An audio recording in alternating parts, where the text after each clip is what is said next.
본문은 바울이 자신이 왜 로마에 가고 싶어 하는지를 더 자세히 설명하는 내용입니다. 또한 이러한 설명의 일환으로 1에서 7절에서 이야기한 복음의 노력을 더 자세히 설명합니다. 그는 하나님의 복음의 전령으로 로마에 가고자 한 것입니다. 이는 그가 맡은 직분의 일부이며 복음은 모든 사람을 위한 것이기 때문입니다. 그가 복음을 부끄러워할 필요가 없는 것은 복음이 인류를 구원하시는 하나님의 능력이기 때문입니다.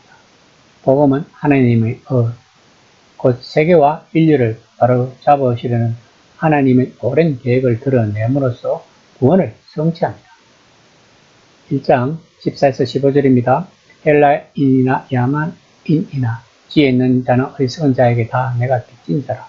그러므로 나는 할 수 있는 대로 로마에 있는 너희에게도 복음을 전하기를 원하노라. 당시 세계는 알렉산더 대왕이 전파한 헬라 문화가 지배하고 있었으며 크게 헬라 말을 쓰고 그 문화 안에 있는 사람과 그렇지 않은 사람으로 나뉘었다고 합니다. 로마는 헬라 문화를 받아들였으므로 헬라인에 속하며 미개인은 그들의 종족 언어를 쓰는 사람들을 의미한다고 합니다.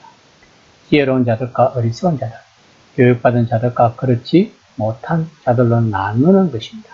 다시 말하면 모든 인간에게 바울은 복음을 전파해야 할 빚을 지고 있다고 생각하였던 것입니다. 그러므로 바울은 로마에서도 복음을 전할 준비가 되어 있다는 것을 강조하고 있습니다. 바울은 빚진 자처럼 하나님에게 쫓기듯 하면서도 로마에 있는 모든 시민들에게 복음을 전할 만반의 준비를 갖추고 열정을 불태우고 있는 것을 볼 수 있습니다. 1장 16절입니다. 내가 복음을 부끄러워하지 아니하노니 이 복음은 모든 믿는 자에게 구원을 주시는 하나님의 능력이 됨이라. 문제는 유대인에게요 그리고 헬라인에게로다. 바울은 고린도 사람들에게 편지를 쓰면서 이 복음이 유대인들에게는 그치는 것이요 헬라인에게는 미련한 것임을 말했습니다. 복음은 예수님을 이야기하는 것입니다. 복음은 가난한 목수의 삶을 살다가 십자가에 죽으신 분을 선포합니다. 물론 세상은 그것을 조롱하고 그것을 비웃습니다. 왜냐하면 바로 그분이 세상의 구주요 하나님의 아들이라고 이야기하기 때문입니다. 사람들은 본질상 조롱받기를 싫어합니다. 복음은 철학이 아닙니다. 복음은 사실을 말하는 것입니다. 세상은 철학을 조롱한 적이 없습니다. 세상은 철학을 매우 잘 배우고 또 놀라운 것으로 생각합니다. 그러므로 어떤 경쟁적인 관점을 들고 나오면 겸손한 체 하면서 그러한 것들을 토론합니다. 세상은 그것을 좋아합니다. 그러나 복음은 철학이 아닙니다.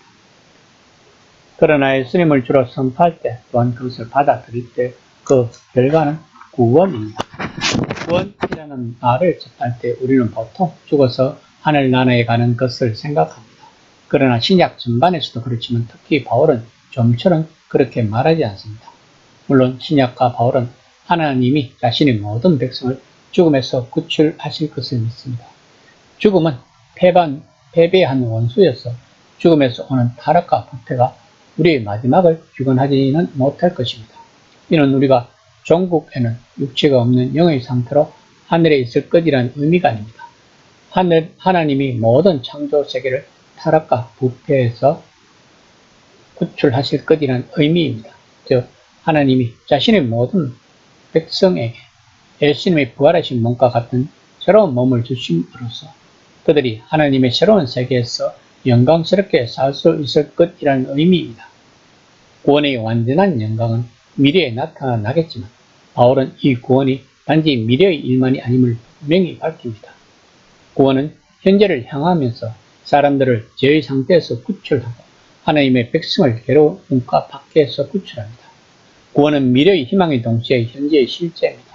뿐만 아니라 이 구원이 사람들을 삶으로 들어올 때 그 구원은 그들이 뒤돌아볼 수 있는 과거의 사건이 됩니다.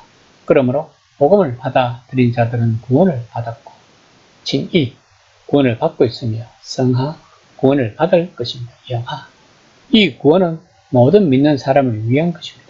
물론 기독교적 믿음은 우리가 목격하거나 입증할 수 없는 것을 붙드는 것을 의미합니다. 그러므로 믿음은 하나님이 예수님을 다시 살리셨다는 것과 예수님이 진짜 세상의 주님이시라는 것에 대한 확고한 신념을 의미합니다.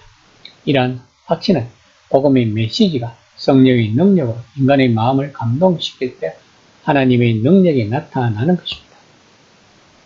1장 17절입니다.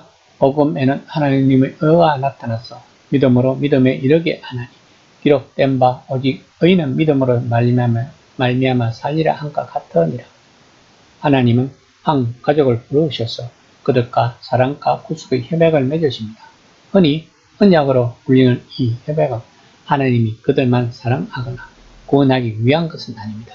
오히려 한 가족, 곧 아브라함의 백성을 부르셔서 세상 나머지 사람들도 구원하시는 하나님의 계획을 짊어지게 하신 것입니다. 이것이 하나님의 구원의 정의를 세상에 펼치시고 모든 것을 바로잡기 위해 택하신 방법입니다. 아브라함과 맺으신 하나님의 언약은 언제나 수단이었습니다. 그것을 통해 하나님은 온 세상의 악과 부패와 죽음으로부터 구원하고자 하실 것입니다. 이것이 하나님의 의가 의미하는 것입니다. 바울은 선언합니다. 예수님의 복음이 공포되면 그 복음을 통하여 마침내 하나님의 의가 어떻게 나타나는지가 밝히 드러난다. 예수님에 관한 복음을 선언합니다.